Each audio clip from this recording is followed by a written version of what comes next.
Alors, nous allons accueillir la première table ronde. Donc, je vais inviter à me rejoindre Raphaël Borouman, Marc Toiti, Christian Depertuis et Robert Bell. Alors, on ne fait pas de biographie parce que d'abord, nous n'avons que des personnes très connues, mais surtout, il y a un livre dans chaque tote bag où figurent les biographies de chacun. Alors, on a donc Robert et Raphaël. Raphaël, ça va. Alors, c'est Robert que j'ai perdu avec le masque, on se perd là. Robert Bell. Where are you, Robert? Ok, pendant que Robert arrive, parce que vous comprenez, Robert vient de New York et on est à 2 semaines des élections américaines et pour parler d'économie, c'était difficile de ne pas demander à un Américain ce qu'il pensait des élections à venir. Mais en attendant que Robert nous arrive, merci d'être avec nous. Vous avez chacun contribué d'une façon ou d'une autre pendant cette période à dire finalement le Covid... accélérateur, frein, beaucoup d'argent est sorti, assez, pas assez. Donc je vais peut-être laisser la parole à Christian qui, tout à l'heure, pour ceux qui le souhaitent, dédicacera son livre sur Covid-19 et réchauffement climatique. Alors Christian, en quelques minutes, quel est ton bilan de la situation ? Bien, sur le plan épidémique, évidemment, elle n'est pas bonne. Et moi, je me suis posé la question pendant le confinement, plutôt que de se projeter directement dans le monde d'après, essayons de regarder comment, à travers les réactions à la pandémie, on est en train d'accélérer ou pas des changements structurels. Et moi, je vois trois leviers d'accélération extrêmement importants de la pandémie sur... l'action climatique. Bon, le premier, c'est la numérisation croissante de l'économie. Évidemment, le fait qu'on tienne aujourd'hui cette conférence en partie en réel et en plus dans une salle qui s'appelle la salle des Pertuis, je vous signale. Bon, donc ça c'est formidable, mais on est quand même obligé de faire du distanciel. Bon. Et je crois que la crise va marquer partout dans le monde une accélération de la numérisation de l'économie, de la basculement vers des formes nouvelles d'économie et vers ce que j'appelle dans l'ouvrage le capitalisme viral. Le capitalisme viral, son énergie, c'est l'électron et sa matière première, c'est l'information. Et contrairement au capitalisme d'avant, ce capitalisme n'investit plus dans les fossiles, il investit dans l'énergie renouvelable, il investit dans l'efficacité énergétique, c'est un capitalisme de réseau. Voilà. Donc ça, je crois que c'est la première raison qui va accélérer incroyablement la transition énergétique, c'est que les bases même historiques du capitalisme d'hier sont encore plus affectées par cette numérisation de l'économie. La deuxième raison, elle est assez connue maintenant, c'est que l'épidémie va donner une valeur différente à la proximité par rapport au lointain, va donner une nouvelle valeur à la résilience conçue comme moins d'hyperspécialisation des chaînes de production internationales et plus de valeur à la proximité. C'est évidemment vrai pour des choses ahurissantes, hein, comme par exemple on s'est rendu compte qu'on n'était plus capable de produire du paracétamol, si vous voulez, ou des masques. Bon. Mais je pense que ça augure de transformation beaucoup plus profonde dans une société qui est moins basée sur l'hypermobilité des personnes ou hypermobilité des marchandises, et qui va donner plus de valeur à cette proximité. Et là encore, ça va fortement accélérer la réduction d'un certain nombre d'émissions, notamment les émissions qui sont liées au transport international, etc. Et je crois que cette valeur différente de la proximité est très importante, notamment tout ce qui concerne les chaînes agroalimentaires et les consommations alimentaires. Rejoignant un point qui a été juste évoqué rapidement, qui est le lien entre l'agriculture et la transition énergétique, qui, à mes yeux, va être un enjeu majeur, et pas seulement qu'en Nouvelle-Aquitaine, pour la neutralité carbone. Neutralité carbone, je dirais que c'est le troisième point de la présentation. J'ai combien? J'ai encore 2 minutes peut-être, hein, pas plus, hein. C'est redoutable avec Myriam. Le dernier point, c'est le rapport au vivant. Si on veut atteindre la neutralité carbone, il faut changer le rapport au vivant, hein, et et réinvestir massivement dans la diversité biologique des grands puits de carbone que sont, l'océan. Et je suis ravi d'avoir entendu cette présentation sur le rôle de l'océan, parce que quand même ici on est ouvert sur la mer. L'océan, c'est le premier puits de carbone dans le cycle du carbone, et puis évidemment la biodiversité terrestre. Et je crois que le Covid nous interpelle de façon incroyable sur notre rapport au vivant, puisque nous voyons bien que tous les experts du vivant, le Muséum d'histoire naturelle, les spécialistes des maladies épidémiques nous disent que depuis 30 ans, toutes les maladies infectieuses dans le monde, nouvelles qui arrivent, viennent du monde animal. Et ce processus de transmission de plus en plus rapide de maladies, de virus qui circulent dans le monde animal vers les sociétés humaines, c'est en grande partie provoqué par l'extinction de la biodiversité, notamment l'extinction de la biodiversité sauvage, le commerce des pangolins, les modes d'élevage intensifs qui rapprochent l'espèce humaine des espèces naturelles. Et donc je crois que ce troisième volet est peut-être à terme le plus important. Il est, je crois, très bien maintenant perçu par la population, par les citoyens, le lien entre le risque sanitaire, le risque climatique, la nécessité de retrouver, de réinvestir massivement dans la diversité des milieux naturels. Et je crois la troisième leçon qui fait que, malgré toutes ces catastrophes à court terme engendrées par la pandémie, celle-ci va nous conduire à accélérer un certain nombre de transitions vers la société bas carbone. Merci Christian. Accéléré. Alors Marc, spécialiste de l'endettement des États et de la dette publique. C'est comme à Roland-Garros là. On nettoie les micros. Donc spécialiste de la dette publique, de l'endettement, donc une dette qui a beaucoup augmenté, beaucoup de monnaie émise, peut-être même une passation ou une transformation de l'économie de marché en économie dirigée par les banques centrales. Alors quelle est ton analyse et qui va payer? Comment ça va se passer? Marc vient d'écrire un livre qui s'appelle Reset, vers un nouveau monde, et qui aussi sera disponible à la librairie. Avec plaisir, merci Myriam. Mais déjà, bravo d'organiser cette conférence, c'est vrai que c'est quand même assez impressionnant. Et j'ai envie de dire, justement, j'ai fait ce livre Reset parce que je me suis dit, on a quand même, Christian vient de le dire, une situation dramatique, historique. On n'a jamais vu ça. C'est-à-dire qu'aujourd'hui, justement, on a un exemple de ce qu'on appelle la décroissance. Parce que souvent, on dit la décroissance, c'est la solution. Ben là, on a vu ce qui s'est passé. C'est-à-dire que pendant cette pandémie et le confinement qui en a suivi, on a eu une chute du PIB français, par exemple, de 19%. Alors dans le monde entier, il y a, on va dire, en dehors du monde, on va dire, émergence, on en parlait tout à l'heure, on a eu d'un côté, numéro 1, c'était l'Espagne, moins 22%, numéro 2, le Royaume-Uni, moins 21%, et nous, on est quand même sur le podium, nous les Français, à moins 19%. Donc ça, je me suis dit, on a une situation catastrophique, dramatique, une récession mondiale, bien pire que celle de 2009, c'est du jamais vu depuis, en fait, même la Seconde Guerre mondiale. En fait, il faut remonter à 1929 pour voir ça. Donc je me suis dit, j'espère que je dis toujours que les crises sont toujours des phases d'opportunité. Il ne faut pas avoir peur des crises, elles font partie de la vie économique. On n'a pas le choix. Peut-être que ça va générer une prise de conscience pour justement faire ce qu'on appelle un reset. Vous savez, un reset, c'est que quand l'appareil ne marche plus très bien, on appuie sur le bouton reset, puis ça redémarre. Donc c'était un petit peu ce qui se passait dans notre monde il y a quelques années. Justement, on avait, tu l'as dit, beaucoup trop de dettes publiques, beaucoup trop de bulles financières, beaucoup trop justement de problèmes climatiques, de dérapages, un monde émergent trop puissant, notamment la Chine, des GAFAM, vous savez, ces entreprises d'Internet sont formidables, mais qui deviennent des monopoles, qui deviennent extrêmement dangereux pour notre liberté, finalement. Et donc, je me suis dit, là, c'est l'occasion d'appuyer sur le bouton reset et justement de redémarrer sur des bases plus saines. Donc, c'est une des thèses de mon livre, mais je dis quand même, il faut faire attention parce qu'il y a aussi le deuxième scénario. C'est qu'on appuie sur le bouton reset et finalement, c'est pire qu'avant. C'est-à-dire que l'appareil ne marche toujours pas et même c'est pire qu'avant. Et c'est vrai que ce qui se passe depuis ces dernières semaines-là, je me dis, ça devient pire qu'avant. C'est-à-dire qu'on n'a rien compris, finalement. C'est-à-dire que, quelle était la solution qu'on a trouvée dans nos États? On augmente la dette publique. Avant, Christian, tu te souviens, quand on était plus jeune, on va dire, on est toujours jeune, mais quand on disait à nos dirigeants politiques, faites attention, n'augmentez pas la dette publique parce que les taux d'intérêt vont augmenter.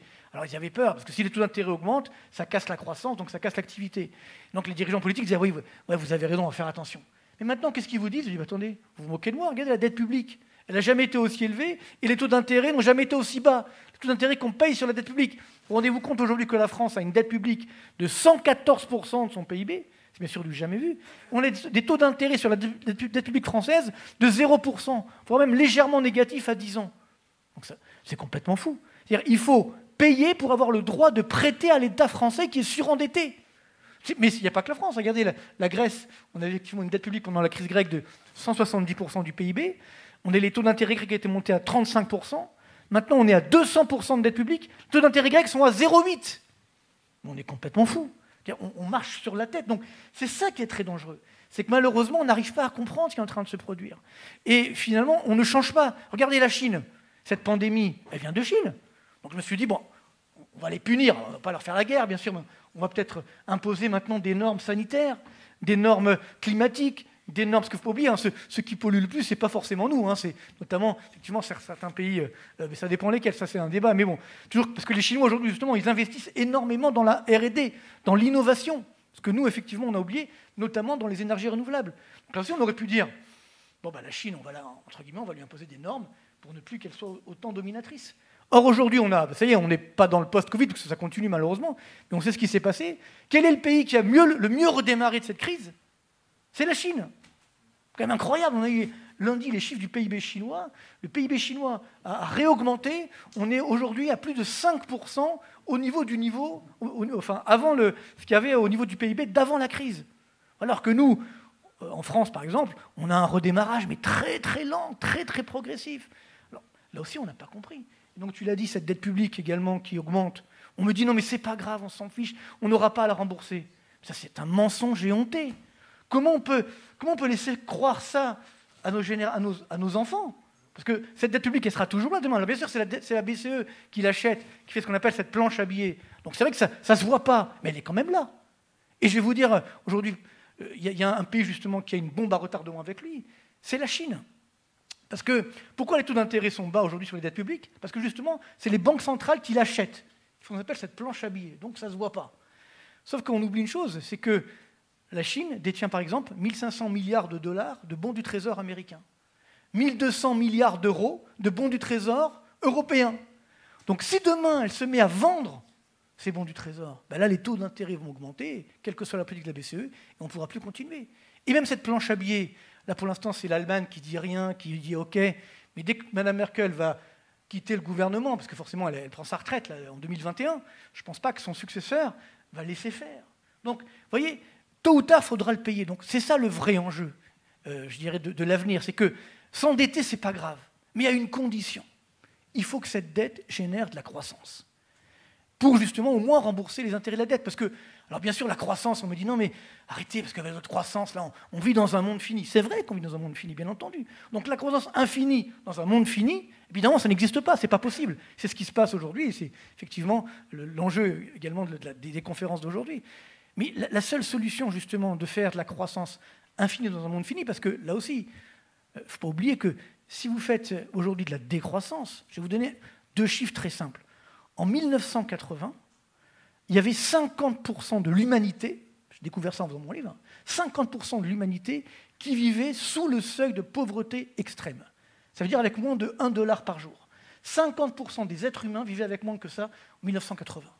En 2019, donc avant la pandémie, ils étaient combien? 8,5%. Donc c'est encore beaucoup peut-être, mais rendez-vous compte de la progression. Ça, c'est grâce à la mondialisation, à la croissance. Alors bien sûr, il faut peut-être mieux la gérer, cette mondialisation, mais là, on l'a vu avec la pandémie. Eh bien, c'est la Banque mondiale qui le dit, hein, c'est pas moi. Eh bien, malheureusement, l'extrême pauvreté va augmenter de 10 à peut-être même 20%. Or, où se trouve cette extrême pauvreté aujourd'hui? 90% en Afrique. Donc c'est ça qu'il faut bien comprendre, c'est que on ne peut pas imposer cette décroissance à ces pays-là. Alors c'est quoi la solution? La solution, c'est vous. La solution, justement, c'est E5T. C'est-à-dire que le seul moyen de faire de la croissance infinie ou durable dans un monde fini, c'est en optimisant l'existant au travers du progrès technologique. Pour moi, c'est ça la vraie écologie. C'est-à-dire il n'y a pas d'antinomie entre l'écologie et l'économie. Souvent, on les oppose. C'est notre culture française de lutte des classes. Non, les deux vont de pair. Il faut à la fois faire bien sûr de la croissance pour donner de l'emploi, pour faire baisser le chômage, pour éviter les crises sociales, et en même temps, finalement, faire de l'innovation technologique. Donc je pense que c'est ça, encore une fois, le reset dont on a besoin, c'est de prendre conscience de nos erreurs du passé pour ne pas les rééditer. Enfin, c'est du moins tout l'âge que je nous souhaite. Donc on commence à parler économie régénératrice, économie de l'amélioration, de la rénovation, la croissance définie différemment. Raphaël, qui est un spécialiste des énergies renouvelables, tu as travaillé sur l'hydraulique, tu œuvres aux côtés d'Europa Nova. Alors comment, celui-là il est désinfecté, comment rendre possible cette croissance de nouveaux mondes et en même temps bien utiliser cet argent qui est là et qu'on a le devoir plus que jamais de flécher et de projeter. Alors, bonjour à toutes et à tous. Merci à la Fondation E5T pour cette invitation. Donc, je pense que cette table ronde pourra nous faire rêver parce qu'on aura peut-être des solutions non seulement à la crise climatique, mais aussi à l'endettement des États. Donc, ce qu'on peut proposer déjà, c'est de vous dire qu'effectivement, il y avait un célèbre infectiologue américain qui disait qu'il y avait une imprévisibilité dans les agents infectieux. Et je pense qu'on peut faire une analogie avec le climat en disant qu'effectivement, ce qui nous conduit à une crise sanitaire ou à une crise climatique, c'est vraiment une question d'impréparation, d'absence de politique appropriée. Et donc, si on se prépare bien, il y a une solution contre la crise climatique. Et même si elle peut être imprévisible, il y a des mesures à mettre en place. Alors, c'est vrai qu'on a depuis une trentaine d'années 3/4 de l'énergie mondiale qui est d'origine fossile, 2/3 de l'électricité qui est également d'origine fossile, et qu'on a utilisé 80% de notre budget carbone. Mais il y a quand même des solutions. Alors, il y a un déficit d'investissement, c'est évident. L'État ne peut pas tout faire, mais il faut penser aux acteurs financiers. En gros, on a chiffré l'investissement nécessaire à la transition écologique à une année de PIB mondial, ce qui représente 60 000 milliards de dollars. Et si vous regardez le marché des obligations vertes et le marché des prêts verts, ils sont extrêmement faibles. Et donc la finance verte, ou on va dire la finance dépolluée, ne représente à peu près qu'un pourcentage minime, donc une niche de la finance mondiale. Donc si on arrive à convaincre les acteurs financiers d'investir dans la transition écologique, on aura une véritable solution. Alors comment est-ce qu'il faut parler à des acteurs financiers? Il faut leur parler de risque et il faut leur parler de rendement. En général, ils travaillent sur les risques de crédit, les risques de solvabilité, les risques de liquidité ou les risques plus globalement de marché. Il n'y a pas assez ou pas suffisamment d'intégration du risque climatique. Alors, pour mieux intégrer le risque climatique, je pense qu'il y a un rôle à jouer de la part de la réglementation financière. La réglementation financière, elle est là pour non seulement faire en sorte que les marchés fonctionnent bien, mais aussi pour bon fonctionnement des marchés, mais aussi bosser sur la stabilité financière. Or, le risque climatique, c'est un risque financier qui a un effet très important sur la stabilité financière, parce que si vous avez demain des institutions financières qui font faillite, par un effet domino, ça va avoir un impact sur la stabilité financière. D'ailleurs, je fais une parenthèse en disant que le risque climatique, il recouvre à la fois un risque de transition, c'est-à-dire le fait qu'il y ait des évolutions réglementaires, technologiques, économiques qui font que tout d'un coup, votre valeur financière en tant qu'entreprise baisse fortement. C'est ce qui a pu se passer pour ExxonMobil. ExxonMobil a fait partie pendant plusieurs décennies de Dow Jones à New York, de l'indice du Dow Jones. Et là, ils ont été exclus du Dow Jones et remplacés par une société énergétique dans le solaire, dans l'éolien et dans le stockage de batteries. Donc ça montre que le profil carbone peut entraîner, par rapport à certains investisseurs, le fait qu'ils aient moins confiance en vous ou dévalorisent vos actifs. Ça, c'est le risque de transition. L'autre aspect du risque climatique, c'est le risque physique. Donc c'est tous les dégâts, les catastrophes naturelles dont on parle. Et donc ce risque climatique, s'il est intégré par les institutions financières, alors j'ai un peu de biais sur mes lunettes, je ne sais pas si on me voit quand même, excusez-moi, je n'ai pas l'habitude de parler avec un masque, enfin, vous non plus, je sais. Ce risque climatique, si on l'intègre, avec la réglementation financière, on peut par exemple limiter l'exposition sectorielle de certaines institutions financières à certains secteurs. On peut définir des exigences de capital qui ne seraient pas les mêmes quand une institution financière investit pour un projet carboné versus quand elle investit pour un projet décarboné. Donc je pense que la réglementation financière doit avoir un rôle aussi d'instrument de politique économique, c'est-à-dire aller au-delà de simplement le bon fonctionnement du marché et la stabilité financière. Alors pourquoi intégrer le risque climatique est compliqué? Parce qu'à la différence des autres risques, on ne peut pas s'appuyer sur des données historiques et probabilisables, et il y a des formes d'aléas qui sont liées aux aléas du climat, aux aléas de scénarii sur l'évolution de l'économie, puisque le réchauffement climatique dépendra aussi des choix que nous ferons aujourd'hui et demain en matière économique et politique, et aussi des aléas liés aux impacts climatiques. Donc c'est un risque qui, quand on le modélise, représente des milliers d'interactions avec des données biologiques, atmosphériques, océanologiques. Donc c'est plus compliqué à modéliser qu'un risque crédit. Mais je pense que le rôle des régulateurs et des superviseurs financiers, comme l'AMF par exemple, et le rôle de nous, universitaires, chercheurs, économistes, est aussi de travailler sur ces outils et ces méthodes pour aider ces institutions à intégrer le risque climatique et donc à orienter les investissements vers des investissements décarbonés. Et ça permettra de combler le déficit d'investissement, ça permettra de faire en sorte que l'État ne soit pas le seul acteur, et en plus, ça permettra aux institutions financières d'avoir vraiment un rôle positif pour allouer les actifs vers les projets décarbonés. Je ne sais pas s'il me reste du temps ou pas. On va refaire un tour, mais Okay. juste Merci. avant de te redonner la parole, merci Raphaël, c'est très intéressant.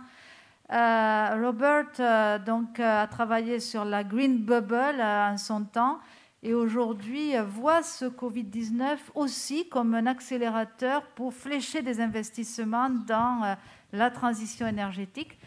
Est-ce que tu peux nous dire quelques mots, Robert, qui nous viennent de New York? Et puis évidemment, rappelons-nous tous, parce qu'on l'a gardé en mémoire, que le gouvernement Trump ne s'est pas beaucoup illustré par sa politique pro-climat. Donc, à 2 semaines des élections, qu'est-ce qu'on peut attendre des États-Unis, premier émetteur de CO2, deuxième après la Chine, pardon. Je regarde Christian pour ne pas dire de bêtises. Enfin, dans la peloton de tête. Thank you, Miriam. But I have some slides that. How do I do Go ahead. that? Put the slide for you.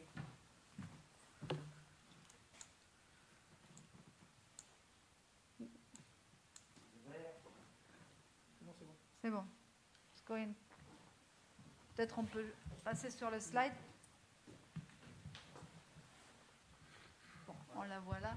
OK. Can we go back to the first one, please? Okay, thank you. Thank you very much, Miriam, and thank you all for listening to me. Look, here's the deal. I believe that this health crisis, the COVID-19 crisis, is going to trigger a massive investment race into renewable energy between the United States and the European Union. There probably will also be a third party, China, in this story. I've only looked at the US and the European Union in this presentation. Here's why that's going to happen. On that slide that you see up there, Trump is shown for some reason in red and Biden in blue. On the economy, they're about equal in terms of trust, about equal. But on dealing with the coronavirus, Biden is way ahead. Now, this is a very good sondage, very good poll by the Washington Post and ABC News, but the polls vary in quality quite a bit. This one is considered a gold standard poll, and it's about 10 days old because it was the latest I could get in time to get the slides in for this presentation. But the new, all the new polls are showing the same thing. Here it is. Biden's trust in the pandemic is the reason for his lead. The pandemic is the reason for his lead. Worry about the virus supports Biden. So in effect, Trump, assuming this plays out this way, Trump has defeated himself by his actions on the coronavirus. That puts Biden in as the next president of the United States. May I have the next slide, please? Biden's main plan, the biggest one he's announced by far, is his plan for renewable energy. And it is $2 trillion, well, it's to achieve a pollution, that's a direct quote from his website, a carbon pollution-free power sector by 2035. Ils sont trop forts, ces Américains, Robert. Hein? Right. The EU, to achieve the same thing, is 15 years later, 2050. 50. During those 15 years, if the U.S. really achieves that, the U.S. will be ahead in everything in this story. It will be ahead in the patents and the implementation and the first mover advantage. And Biden isn't kidding when he talks about this. He says in the same plan, he's going to throw his first term, which may be his only term, $2 trillion over 4 years. $2 trillion, that's $500 billion US dollars a year. The EU plan over its 10 years, now the EU may improve its plan, but right now it's 1 trillion euros over 10 years. 1 trillion euros over 10 years is about 125 billion US dollars a year. So it's 500 billion US dollars against 125 billion. The US plan is 4 times bigger. In principle, Europe should be way ahead on this story, just way ahead. It has almost all the major renewable energy companies. It has Vestas Wind Systems in Denmark, Ørsted, another Danish. Vestas is the world's biggest wind turbine manufacturer. Ørsted, which is the world's biggest builder of offshore wind farms. It's discussed in the Financial Times and elsewhere as maybe the next big world energy company. It has Siemens linked with Gamesa. They're both of them big wind turbine manufacturers, but is one company now. In the technology, which I think will be a spectacularly important technology, which is moving electricity from where it's generated, say in an offshore wind farm, to where it's used, Europe owns 90% of that industry. 90%. It's got a French company, Nexans, and a big Italian company. The American company in that business is simply a subsidiary of the Italian company. It's got ABB in Sweden and Switzerland. It's really there. Now, all of this investment is going, may I have the next slide, please? This is the one. You can see the slide there. No, there's one more before. Okay. That's it. Look, the investment world is already waiting. It's already there. That's the stock market. You see that collapse there? That was the crash in March. Those blue lines at the bottom, those are the oil companies. That's Total, Exxon, BP. I could add some more, but the lines are all about the same. Those lines going up to the upper right-hand corner, that's Ørsted and Vestas. The investors, the heavy hitters, are already dumping oil and going into renewable energy. That's what that shows.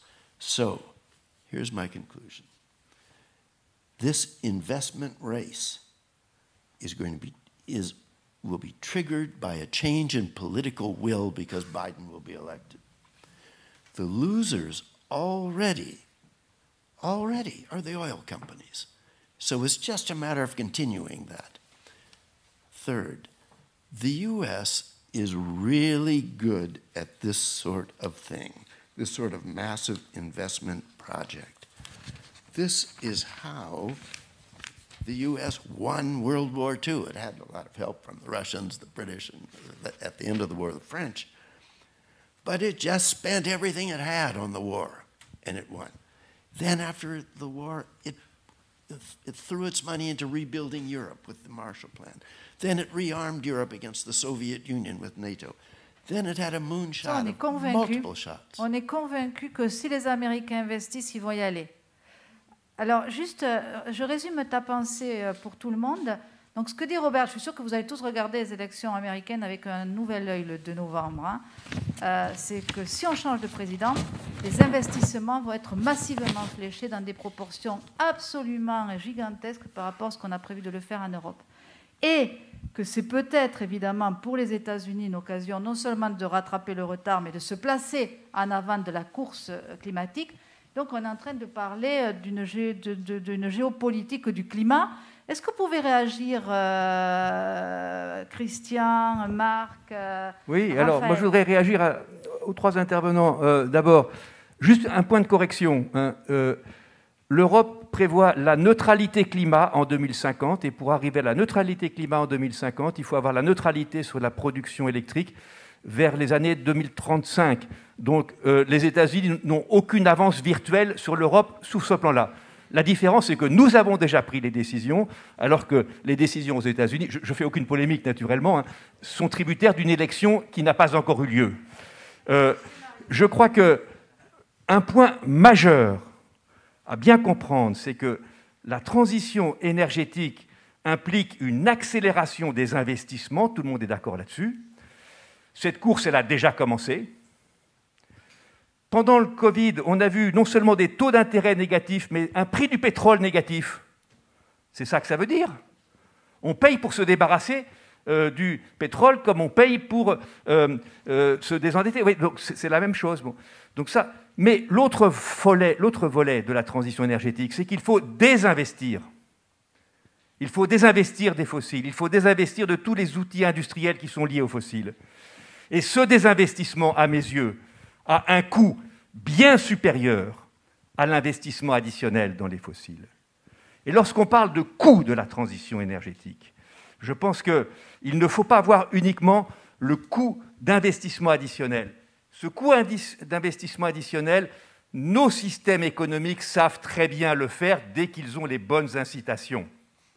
Et évidemment, la meilleure des incitations, ce n'est pas de multiplier les règles sur la finance, je ne fais pas de polémique, mais un peu quand même, c'est de mettre un prix au CO2. Si on veut que les banques deviennent vertes, tarifons le CO2, renchérissons le coût des fossiles. Et là, ça va accélérer, plutôt que de faire des systèmes compliqués, comme on appelle ça la taxonomie verte, où on essaye de classer les secteurs énergétiques en vert et pas vert. On n'est pas sorti de l'auberge. Donc je crois que ce volet désinvestissement, reconversion, depuis tous les outils industriels, gros ou petits, nos voitures comme nos chaudières, les usines, vers du non-fossile, là est le vrai coût d'investissement. Et là, nos sociétés ont besoin des finances publiques, car seuls les États savent faire ça. Un petit point, mon ami Toiti, sur la dette. Moi, je crois qu'au contraire, l'augmentation de la dette en Europe, la façon dont elle s'est faite, dont elle a été mutualisée au niveau européen, est une innovation formidable. Et évidemment, il n'y avait pas d'autre solution. Car si les États n'avaient pas repris à court terme l'activité au moment du confinement, on avait vraiment l'effondrement. Donc moi, je pense que la vraie question, c'est effectivement qui va la payer. Mais le fait qu'on ait en Europe mutualisé à un niveau très élevé de 750 milliards d'euros la dette entre tous les pays européens, ce qui veut dire en français que les Allemands vont payer pour les Italiens et pour les Espagnols, c'est une énorme avancée de politique publique, me semble-t-il. Je ne sais pas si ça va se passer comme ça. Vite, vite, vite, vous nous infectez, s'il vous plaît.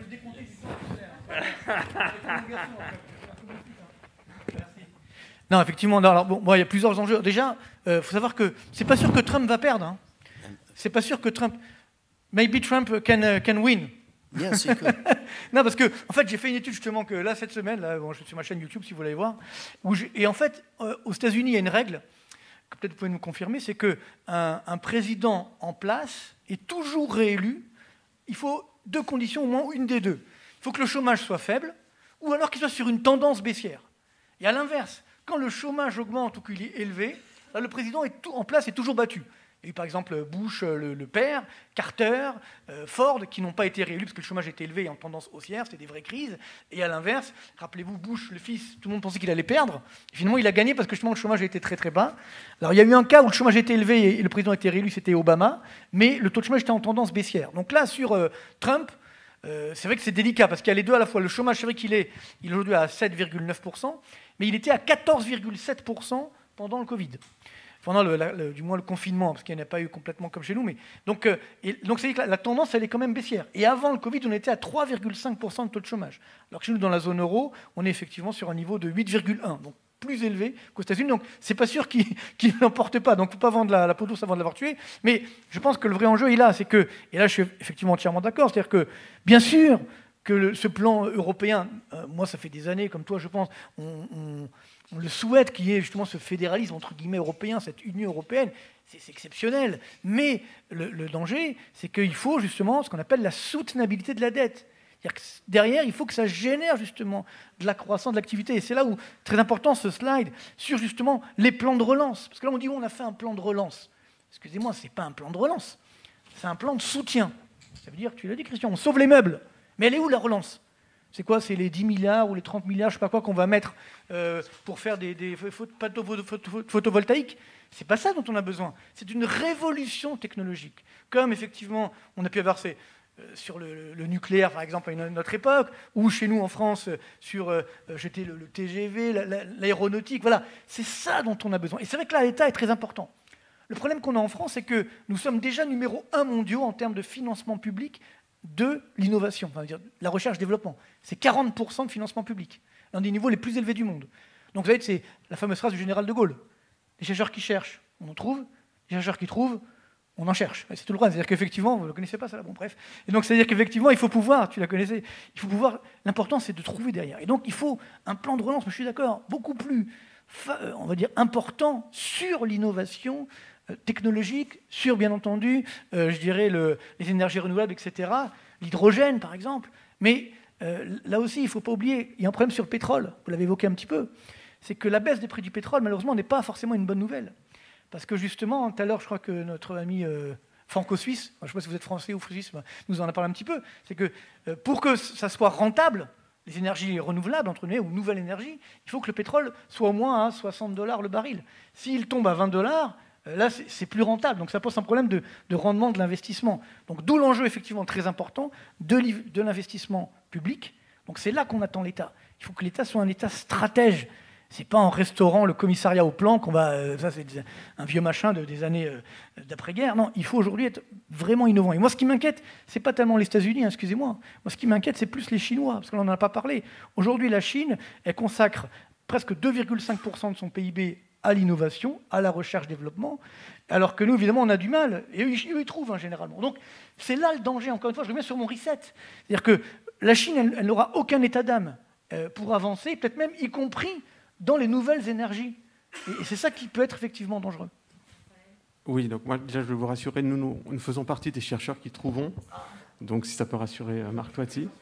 Et d'autre part, pour ce que disait Christian de Pertuis, donc effectivement, donner une valeur économique à la pollution en disant il faut une taxe carbone, évidemment qu'on ne peut pas le contester, c'est un instrument central, mais disons que ça fait plusieurs années que le marché du carbone européen existe. Il n'a pas encore démontré une grande efficacité. Si vous voulez, comme résultat, là, on a que le prix du carbone est à un niveau suffisant pour switcher le charbon par du gaz, mais pas encore pour rendre les technologies propres compétitives. Vous avez en gros 60% du PIB mondial qui est soumis à une tarification carbone, que ce soit sous forme de taxe ou sous forme de marché, mais pour 3/4 de ces émissions soumises à une tarification, on est bien en dessous des $40 minimales qui seraient nécessaires pour le prix de la tonne de CO2. Donc si ça s'améliore, bien sûr qu'il faudrait une fiscalité carbone. Mais moi, je pense que la réglementation, et pourtant je ne suis pas ni quelqu'un de procédurier, ni quelqu'un d'ennuyeux, mais je pense qu'une réglementation qui développe des stress tests climatiques, qui teste la stabilité financière globale à travers des stress tests climatiques macro, comme le FMI est en train de travailler dessus, une réglementation qui essaye de voir au niveau de chaque banque si le stress test climatique sur plusieurs scénarios climatiques tient le coup, c'est une idée qui peut être creusée. Je pense qu'il y a certains superviseurs et régulateurs dans le monde qui font ces stress tests-là, qu'on peut aller vers cette voie-là, en plus de la tarification du carbone, bien évidemment. Et l'autre point, c'était au sujet du lien entre les politiques environnementales, sanitaires. Évidemment, les deux sont liés. Si vous prenez l'exemple de la rénovation thermique des bâtiments, ça permet d'améliorer la qualité de vie, donc la santé, ça permet de réduire la facturation énergétique, donc il y a une dimension sociale, et en plus ça permet de lutter contre le réchauffement climatique en diminuant la consommation énergétique et les émissions de gaz à effet de serre, donc ça a une dimension environnementale. Donc je pense qu'il faut arrêter d'opposer effectivement les politiques, elles doivent être menées conjointement, et politique environnementale, sociale et environnementale, c'était quoi la troisième ? Et sanitaire, je vous remercie. Et je pense que le plan de relance là est une occasion de démarrer l'économie autrement. Il y a une occasion qui est unique. Et ce qu'il ne faut pas oublier, c'est qu'une relance qui sera verte, et je suis entièrement d'accord avec Christian de Pertuis, c'est bien d'investir dans le vert, mais ça ne sert à rien si parallèlement vous avez des investissements bruns. Si vous prenez le budget de la France, il y a, on va dire, 20 milliards qui étaient prévus, maintenant 30 milliards pour la transition écologique, mais si parallèlement vous avez 15 milliards qui soutiennent des énergies fossiles, si vous avez les pays du G20 qui ont investi plus de 151 milliards de dollars pour soutenir le fossile en juin 2020, ce que je peux comprendre, parce qu'il fallait aider des secteurs comme l'automobile, l'aérien, qui étaient en difficulté. Donc je ne dis pas qu'il ne faut pas soutenir ces secteurs-là. Mais je veux dire, parallèlement, il faudrait arriver à une situation où on réduit considérablement les investissements aux fossiles et surtout les subventions. Quand vous subventionnez le fossile, c'est comme si vous aviez un prix du CO2 négatif implicite. C'est-à-dire, en gros, vous rémunérez le fait de polluer.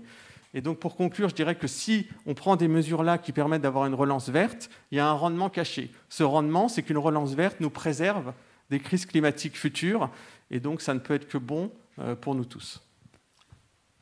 Merci. Okay.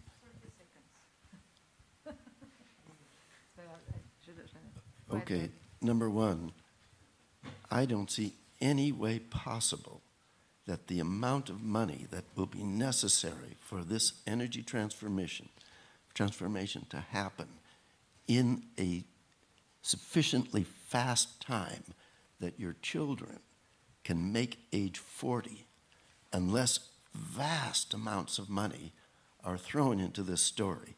The IPCC has already actually said what the numbers are, if you can believe them, in their report on 1.5 degrees Celsius. Something like $4.5 trillion every year into the energy transformation for 30 years. Okay, that's number one. Number two, if you look at the last big transformation, which was the internet transformation and the data transformation, everybody in here is carrying a cell phone. Look at the big companies there. Facebook, Apple, Google, Netflix. Every one of them was a startup that grew out of the bush. They weren't cutouts of major companies, they were startups. And every one of them is an American company, and I think without exception, everyone is operated on a tax dodge. Apple put its headquarters in Ireland, the rest similar stories. Ça, c'est une autre piste à creuser. Donc, une autre piste à creuser, la taxation des GAFAM. Go ahead. Okay. Sorry. If I speak in English, I can't follow French. Non, mais je vais terminer parce qu'on arrive à la table ronde, mais vous allez être là. Donc, okay. ce que je retiens, parce qu'on voit que c'est des dynamiques assez complexes que de s'endetter pour faire de la croissance, et je pense qu'on est tous d'accord là-dessus. Dans cette croissance verte, est-ce qu'il y a des pistes? La réponse est oui. Est-ce qu'on doit aujourd'hui être plus précis dans les secteurs dans lesquels on va investir? Bien sûr. Et dans ces secteurs, peut-être il va falloir mesurer, alors peut-être pas avec la taxonomie, parce que je rejoins le point de Christian, parfois on pêche par excès de complexité ou parfois de simplicité, mais on aura besoin de mesurer plus clairement.